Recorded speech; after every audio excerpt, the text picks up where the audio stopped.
Hi everyone. Welcome to day 4 of Four. Days of Recruiting. Today we have a very special guest joining us all the way from New Jersey. So we started the week in New Jersey in Cherry Hill, and we're finishing the week in New Jersey in Cherry Hill. There might be Nice. bias there. Uh, the show progresses. You be the judge of that. But have a good time, Jamie Gaymon, who I met in 19. So we were fresh people, first year students. Is that how you say it now? I still go with freshmen, so I don't know what That's the new politically terminology correct. is. Yeah, that's too gender specific. So we were first year students at the University of Richmond. Go Spiders! Jamie was on the football team, and somehow I became his driver. Wow, is that a good story or what? No, so we would ride home together. Yep.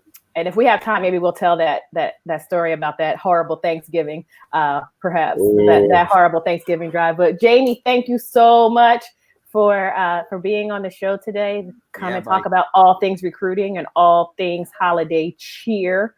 Absolutely. Please introduce yourself and tell the folks why you decided to join our show today. Well, thank you, Kirsten, for the invitation, and Rich. I'm Jamie Gaymon. I'm from Cherry Hill, New Jersey. I have off and on been in the staffing industry since 1999. So I'll disclose mine. I've been in this for a little bit, and got into the staffing industry kind of. I tell everybody I got in the staffing industry by accident, but I stayed in the staffing industry on purpose. Like we always do, right? Everybody absolutely by accident, right? Well, you know what, Rich? It's crazy. It's kind of the same way I found my major. I got my major going into my counselor's office my junior year, and she said, "Hey, this is the degree you have the most credits towards, so go ahead and get a degree." And I was like, "Okay." So that's going to get me out of here faster. Own it. So nice.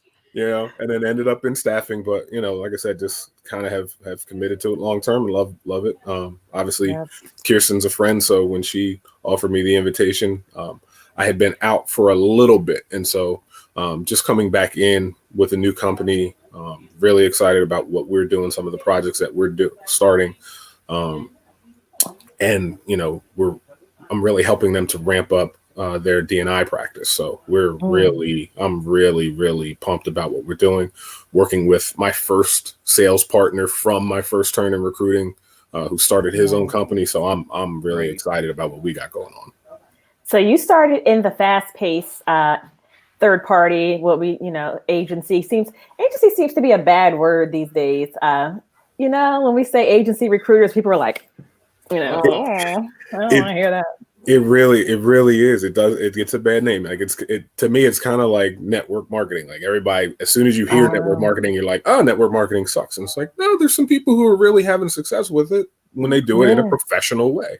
So what I've seen in staffing is that, in butts and seats, you have people who do it well, and you have people who do it, fast food.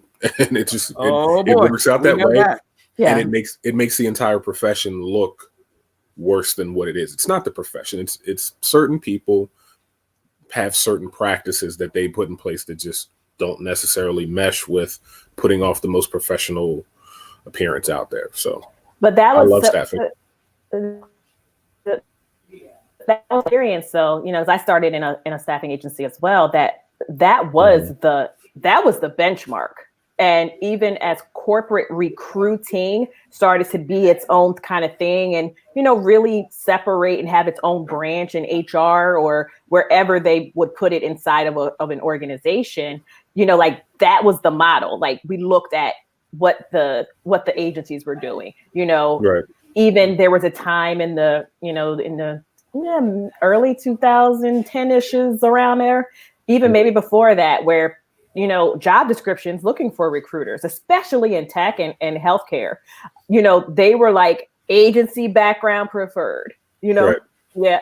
So, I think for us, for the folks here, like having that background was like that was the gold mine, But I think to the outside world, and maybe that's part of it, to job seekers and even maybe some companies, they were the ones that had the bad view of what recruiters did. And I think sometimes it was based on the fact that they weren't really connected with the people who were agency recruiters to be actual recruiters, that transitioned into corporate, and they dealt with corporate recruiters that didn't really want to recruit. Right. Totally agree on that. And you know what, Jamie, this is funny that we're on this topic here. My title is I'm a job agent. I'm not a recruiter.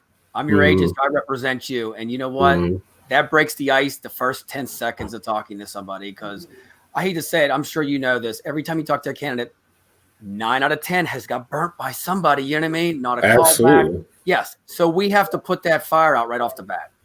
Oh, without question. And you hear those horror stories from candidates of, I submitted my resume into this black hole and never heard from the recruiter again. And so it's kind of incumbent on those of us who want to elevate the profession to make sure that we, everything's happen. If I'm recruiting for a high volume job and I get 200 resumes, sometimes I might not be able to respond to people. But if I set the expectation that I'm going to respond to you, then, it's my responsibility to follow through on that. And I think when people see that you're that kind of consistent personality where, I do what I say I'm going to do when I say I'm going to do it, even if things don't work out to be able to place them, you have that ability to kind of further that relationship so that when I do come back to you, or when you come back to me, whenever the timing does work, we've now already got a working rapport versus having to establish that every single time with a person that you've already, kind of planted the seed with. And you know what? I totally agree on that. I think so many staffing firms, they always want to go for the new. And it's the current's right in your hands. And, it's just with clients too. They keep grabbing all these clients, but you have 10 clients here you want to service, but let's go for the easy ones. I'm a firm believer. If you get a client, service it to the best you can. I 100% agree with that. And that's actually one of the things that I learned working for my first staffing company was, so I'll tell you a funny part first. The branch manager there that I worked with, he and I just butted heads in terms of this, because in my eyes, we already have all of these contractors and people who work for us in our database or who are working on projects. So I would just roll guys from project to project. If I've got a guy coming off a desktop contract, it just makes sense to me. If he's done good work for this client, he'll do good work for this client. Why not? So let me keep this guy happy and keep rolling him. And like you said, to your point, it would always be, well, what new candidates are coming in? What new candidates are coming in? It doesn't matter as long as we're making new placements. It doesn't matter who we're using, right? And so why would we not take our resources that we already have? That just never made sense to me. So it gets frustrating at times. The good thing is that I think as you develop and kind of carve your space out, even if you stay on the agency side, once you've established a track record of success, people typically will give you some room to breathe and really kind of build your own model of how it's going to work, as long as you're producing results. Like for me, I'm a results guy. I don't really care about the labor pain. Show me the baby. Sir, I've never heard that phrase before. It's kind of a sports saying that you hear a lot of time. Coaches will say like, so when I'm, and with my background, I also coach football, Rich, too, up here.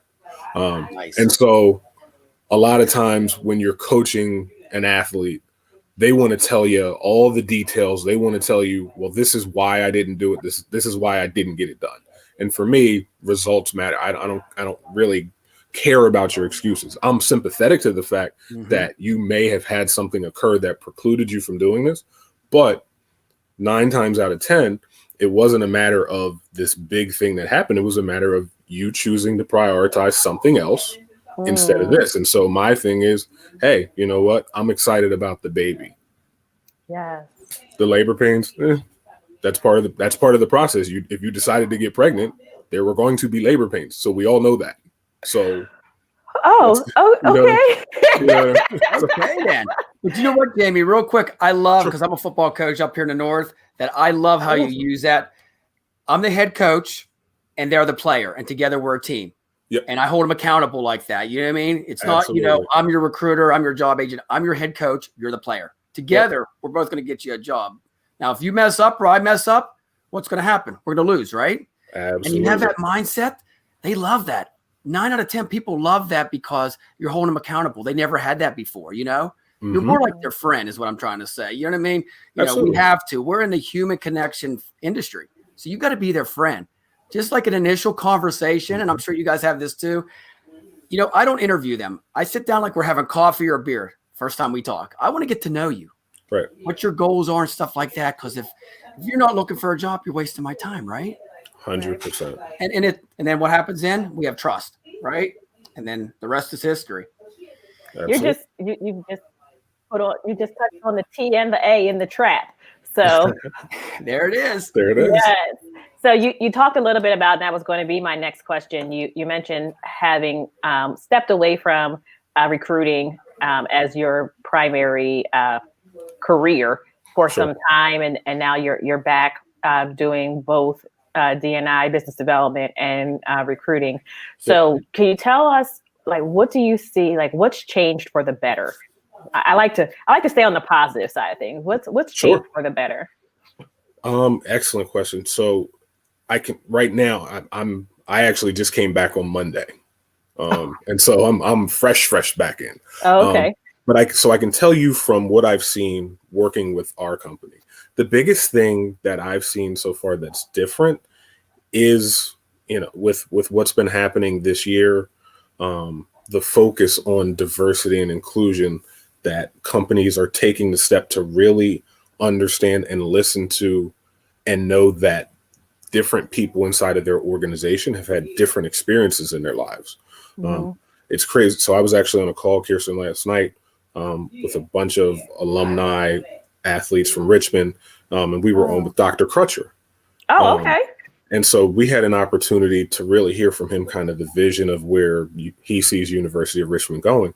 But I think one of the biggest things that we all recognize is that if we go back to 1999, companies weren't hearing the voice of all of their employees. No. It's like you and I have the experience of going to University of Richmond. Like I've had, white counterparts of mine that went to University of Richmond that recently we've had conversations and they're going, man, I never knew that was I never knew that your Richmond experience was different than my Richmond experience. And so I think people's level of sensitivity and level of empathy is higher than it's ever been, even amidst all of what's going on. Like, you always, like you said, you hear the bad stories, but there's so many good stories of great conversations that are going on, of people opening and expanding their worldview and learning about the differences that, for so long have separated us, but really the similarities that pull us together.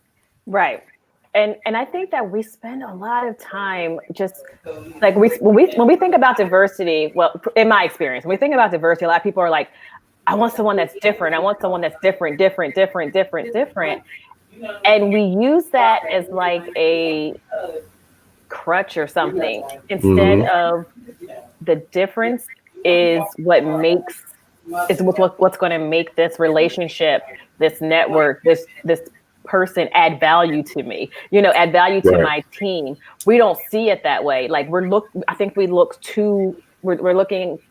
at things like straight line, because even you and I, we're both Black, and we're both from New Jersey. We're both from South Jersey.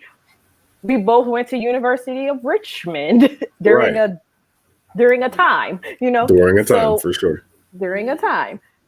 And we have similar upbringings. We have similar family structures. We have similar morals, ideals, everything. But we're still like, you can't interchange us. And I think that's been my experience in the workplace, in corporate America specifically.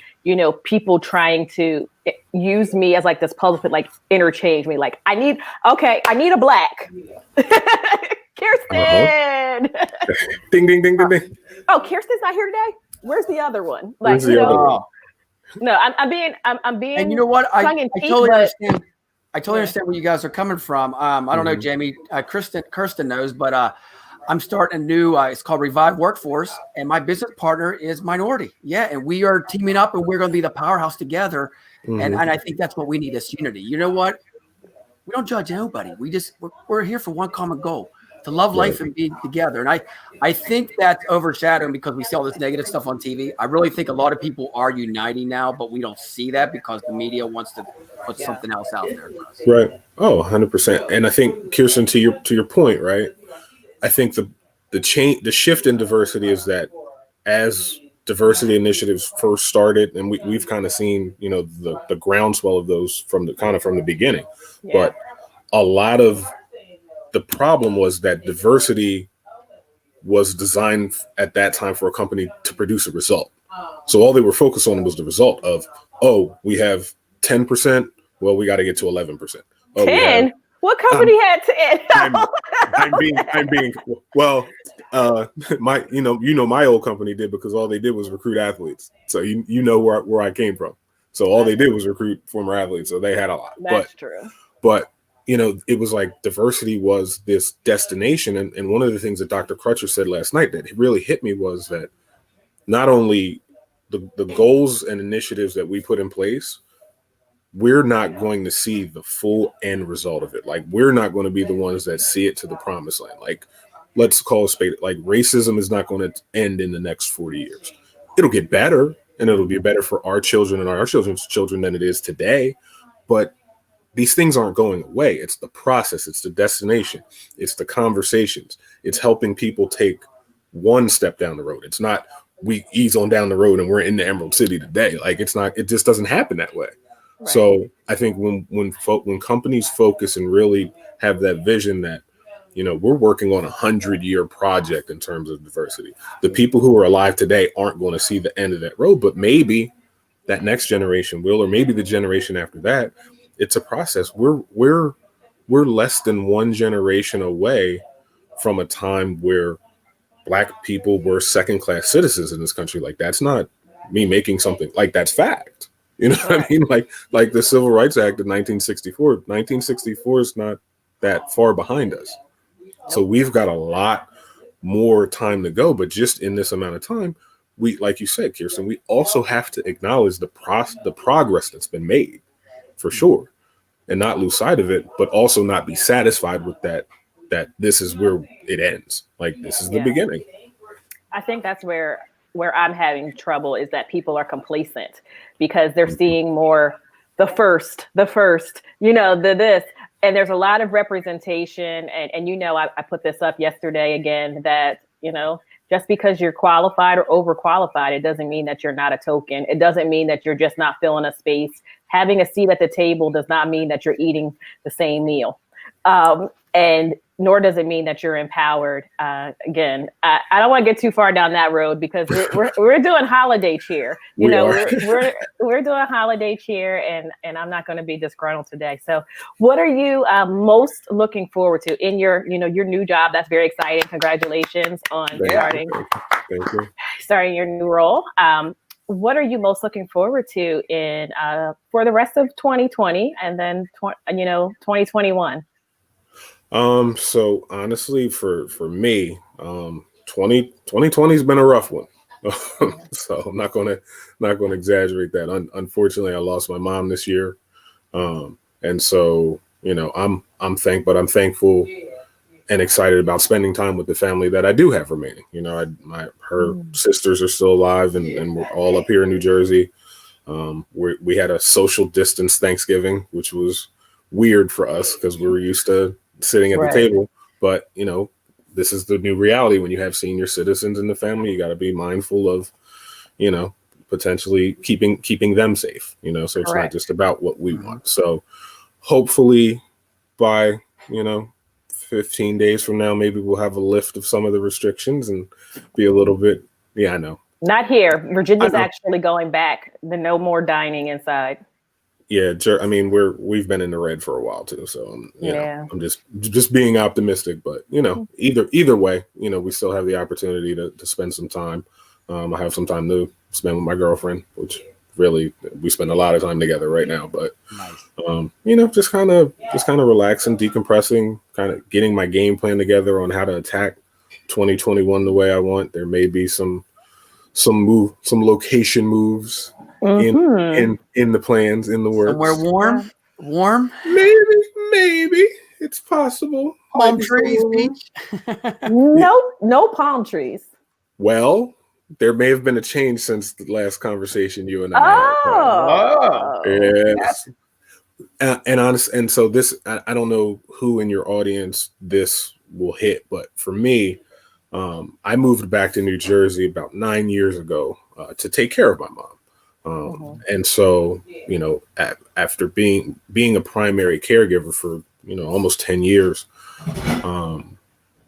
it was never my plan to come back to New Jersey, but correct. But it was also never my plan to not take care of my mom. So there you go. You know what I mean? But now with that responsibility now off of my shoulders, so to speak, and it's weird because you have different emotions, and you have to allow yourself to go through the grieving process the way that you're going to go through it.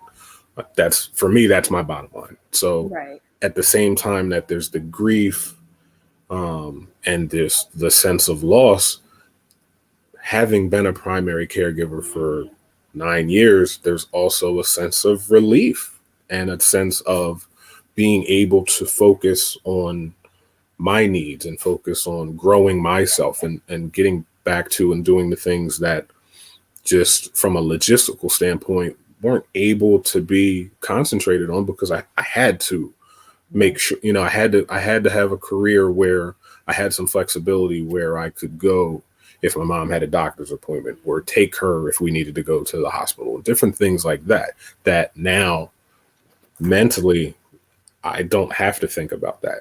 And number two, with this new opportunity, I'm 100% remote. We're not going to, an office at any point in time. The company's based in Massachusetts. Everyone that's in the company right now is working from home.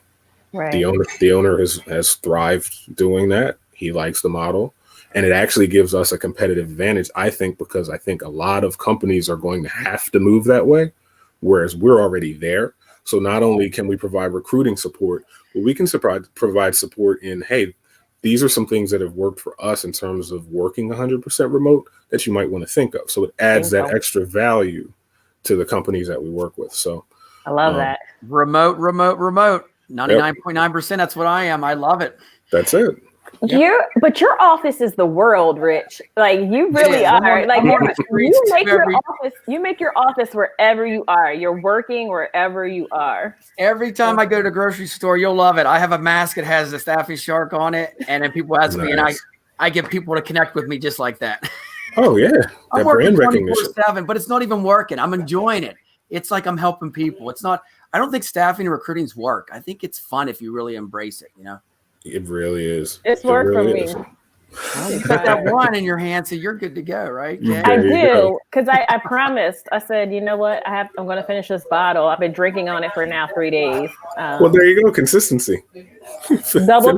I double dog dare me to finish this wine. Step across this line. So I'm going to turn it over to Rich to rapid fire some of these holiday questions, his favorite. Yes. Are you ready, Jamie? All right, buddy. Here we go. I'm ready. Drum roll. The first one. Favorite holiday cartoon? You're a mean one, Mr. Grinch. That was Wendy's. So yesterday, that was Wendy's. We got 2 Grinches. Yes. But But I have to be clear. I'm a purist. I don't do the Jim Carrey Grinch. I am a Boris Karloff old school cartoon Grinch. I'm not with the new school stuff.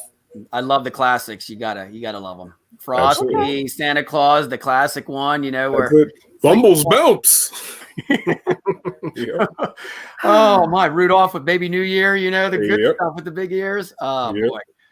Okay, here we go. My heart's shrinking a little. I knew you were gonna say that. It was opening. It's right in my eye.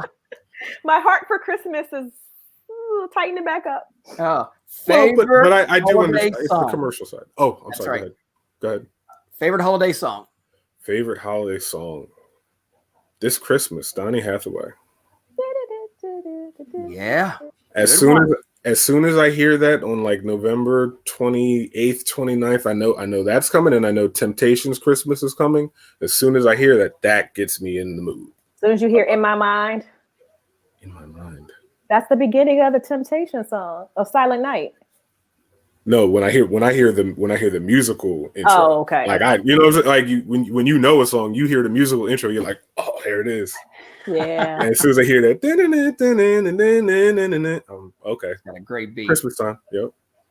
Now I will say, because I'm a whole walking contradiction, because I'm not into commercial Christmas.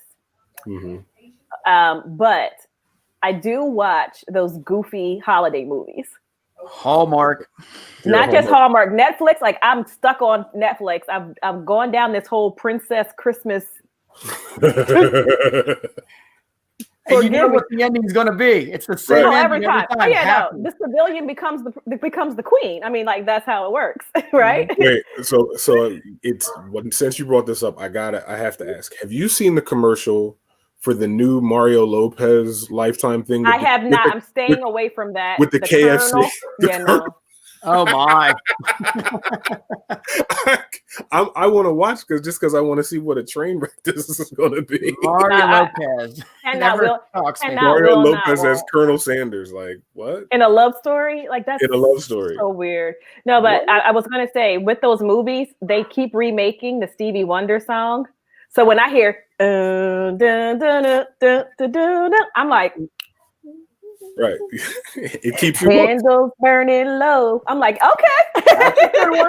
So I do like that song. I do like that commercial song. Okay. The Stevie version. See, you're gonna make fun of me. One of my fave songs, Jamie, is "Blue Christmas" by Elvis. Nah, I'm not gonna make fun of you for that. It's over and over. All right, you ready for this one? Gonna repeat? Yep, I'm ready. You ready? Favorite toy during the holidays? What was your favorite toy? Oh, great question. You had to have one Christmas. It was just like, this is what I needed. So I heard somebody was talking about the Hot Wheels, but I'm going to go in a different direction. Okay. I don't know if you remember this. It was the Evel Knievel stunt bike, and it had like a little crank where you wind it up, and then the motorcycle shoots out down the road. It has that little strip on it. It had like a strip on it. You pull. Yep. Yeah. No. So there was those, but this was the one. It had like a little stand with a crank, and you crank it, and then as you crank it, it revs up, and then it goes. I had the one with the strip too. I know which one you're talking about. Yeah. But this one had a little crank, and then you cranked it, and it wow. On the road. Yeah. Do you still have it? No. You know what that's worth right now? Yes. Yes, I do. Okay. Favorite holiday cookie? Ooh. So my great aunt made these. They were kind of thin, and they were shaped like a teardrop ornament, and then she would put walnuts in the center and bake them into the center of them. They're the best. Wow. Yeah. Is it like a sugar cookie, a chocolate chip, or? No, it's kind of a sugar. Like a sugar. A little bit of a nut roll, or like a butter cookie. Probably like a butter. Yes, a butter cookie. Yes, butter, not a sugar, butter. Got you. Yep. Rich eats eats sugar cookies. So I'm gonna keep teasing him. No, you know what? You know what cookie's the bomb? You got to admit, the peanut butter blossom with the Hershey kiss in the middle. Yeah. I heard you guys talking about that the other day. Yeah. All right, you know what I'm going to tell you now, Jamie. You got to say yay or nay. Fruitcake, my man, yay or nay? Oh. We're going to go 12 for 12 for this, all right? Okay, so I don't think I've eating fruitcake. Who is eating fruitcake? I've literally never seen a person eat fruitcake. I just see it sitting there. Like, I know. Who brings it? Is it the same one that nobody ate from? Like, how did it get here? Yes, it's the same one. Oh, like who would bring it when nobody eats it every year? But somebody brings it. Right, which means somebody took it home too, which makes you a weirdo. Like, why did you just leave it and throw it in the trash? Like, what are you doing? Ooh. Oh man, what's another one? Oh, did we do this? You ready for come on, the one you're doing. Favorite drink, you know it. Favorite holiday? drink? We eggnog. With or without the spike? I coach kids, so I can't say which one, but maybe I think I know which one. Maybe the other one. He's leaning. The Wawa one. You like the Wawa eggnog. I'm not going to front. Wawa eggnog is good. I do. I love Wawa eggnog. And if something happens to be in it that blesses me, then hey, that's Shout out okay to too. Wawa. This is now the second time I have mentioned you on a Trap Recruiter Staffing Shark show. So if you ever want to sponsor a hoagie. So are they paid sponsorship? Paid sponsorship. Is it better than Southern Comfort eggnog? You know, no. Wawa eggnog doesn't have alcohol in it. Well, Southern Comfort doesn't either till you put the alcohol in it. Oh. Well, no, the SoCo is the alcohol, though, isn't it? It's the brand. No, they sell the same stuff. I didn't know that. I did not know that. I got it up in my fridge. I'm ready for it. Apparently, you get that at like Roger Wilson. You know what? Because we're from a different part of Pennsylvania. So we have the Pennsylvania Dutch eggnog that comes already mixed. Oh, right. Yeah. Right. So, and I do see that they have that at like Roger Wilco and then all the all our little liquor stores. Right. No, I've never seen the Southern Comfort brand. I haven't either, but I'm going to look into it. Listen, Rich knows all of the like fancy foods, like all of the special stuff. It's Pittsburgh. I'm telling you, we're like in our little world in Pittsburgh. I'm telling you. I've been. So I know he also knows about those Permani Brothers sandwiches too. Oh, French fries and coleslaw. You got to love it, right? With a little red devil on top. Kirsten would never eat that. I'm telling you right now, Rich, she would never eat. You put coleslaw on French fries. It's a dry coleslaw, not like a milky base. No. It's dry. It's incredible. It's coleslaw on French fries on a sandwich. Yeah, like pastrami, corned beef. So a corned beef special with instead of bread, French fries? Not instead of. Everything. So you will put French fries on a corned beef special, basically, is what you're telling me. There's a restaurant up there that's what they do. Bread, the whole bread. Oh my God, it's just it's incredible. Now I'm not going to say it. So maybe that's like a Pittsburgh version of poutine. Maybe I don't know. Similar. We're the original, though. I mean, everything in Pittsburgh has French fries, right, Jamie? I mean, everywhere you go, salads, everything's got fries on it. 100%. What is this? I've never heard this. I have to get more information about this when we're off the air. So why this French fries with everything. This might be a blog topic for you guys in 2021 to have you go to Pittsburgh and do your foodie deal because there's different stuff up there. It's a whole different place. Did you like the burg when you were here? Did you like it? I did. I was up there for a wedding, and we had a good time. Tell you what, it's totally different than what you think of. It's a clean city. I mean, it's a nice view too. Yep. But I couldn't be there long term because I am not a cold weather guy. So you live in New Jersey. Stop. I live in New Jersey right now. That's what sealed it for. You know what? My favorite season is the fall. I love the leaves changing. Yeah. Mm-hmm. Other than that, you can kind of take the rest. Like I'm good. Like this time in New Jersey right now, not a huge fan. Okay, if you guys say so. So now I'm going to be on Google all night trying to figure out what people are adding French fries to. That's very random to me. I'm confused, and I'm sad that this is that you never told me about this before, Rich. Like it had to come out from a visitor. Come here, we eat pierogies everywhere too. Pierogies are big.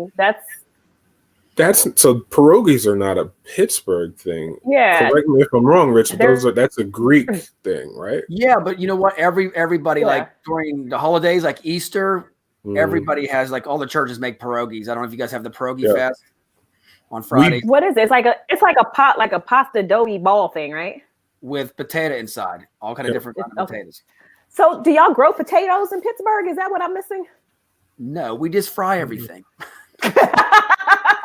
It's just some good old blue collar frying. Sounds like my we have our beer cart, Iron City. If you drink one of them, you'll it's tough. But okay, so before we go, so you said you fry everything. So pickles, yes, no, you fry pickles. Oh, yeah, we have a pickle festival. 2 days. It's a nonstop pickle festival. Everything fried.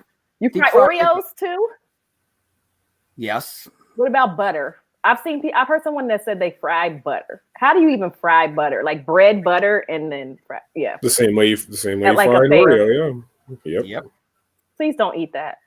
What about fried? Have you had a fried Twinkie before? I haven't had fried Oreos either, but they sell them at the diners in South Jersey. That's how I know about them. Yep. That at the fair they sell the fried Twinkies too. What's the point? It's already. You guys I gotta ask you, at your fairs, do you guys have funnel cake and fried dough? Is that Yeah. big in your areas? Okay. I love funnel cake. Absolutely. But don't put that mess on it. Like I just want the powdered sugar that's going to get all over me. And not the fried fruit and the fried dough. I don't want fruit and whipped cream, and I don't need all that. I'll take a little whipped cream, but I don't do all. I just want the sugar and the dough. It's like, I mean, if you're going to do sugar, do triple sugar and just get your fix and be done with it. Yeah, exactly. So right. whip cream me up. More cowbell. That was awesome. That was awesome. All right, Jamie, I'm going to give you one more thing before we head out because we have gone over. Wow, that's how good the conversation was. We have no time limit. We sure don't.